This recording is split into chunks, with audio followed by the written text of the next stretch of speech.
लक्ष्मी प्रचोदयादो अनुद्धराय विद्महे सर्वसिद्ध्यै च धीमहि तन्नो हरः प्रचोदयादो नागराजाय विद्महे సాహసమనుకుంటే అక్కడ చిన్న చెక్కలాంటిది ఏర్పాటు చేసుకుని ఇట్నుంచి అలా ఎక్కి ఎద్దు మీద నుంచి స్వామి కనపడడానికి ఒక చెక్క ఏర్పాటు చేసుకొని ఆ చెక్క మీద నుంచి స్వామి దర్శనం చేసుకోండి.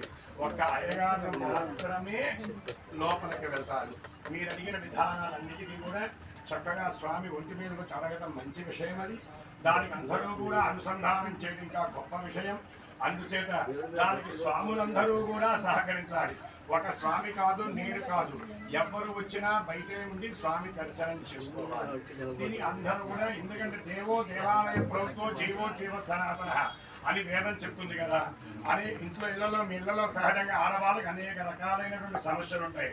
ఆ సమస్యల్లో కూడా ఇంట్లో అన్ని తాకుతారు. కాబట్టి ఎవ్వరినీ వద్దన్నాను గర్భాలయంలోకి. ఒక అర్చక స్వామి మాత్రమే ప్రవేశం అవుతాడు. ఒక్కసారి ఆ విషయం స్వామికి నమస్కారం చేసుకొని ఇక్కడ అవ్వకుండా మనగా ఈ పూర్ణోత్సవం అంటే ప్రతిష్ట అయితే అవన్నీ మన పొగదానం చేసినప్పుడు చేస్తాము. అప్పటి వరకు ప్రోక్షణ చేయించుకొని యాగశాలలోకి వస్తే మీకు భస్మదానం చేసి ఆశీర్వచనం చేసి మీ కంకణాలు విమోచన చేస్తారు. ఒక్కసారి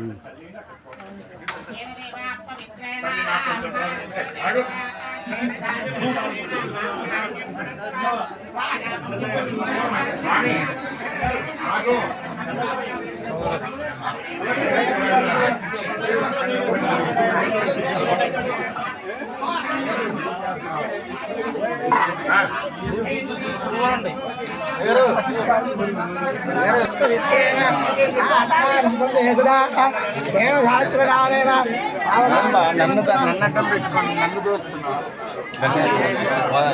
పెట్ట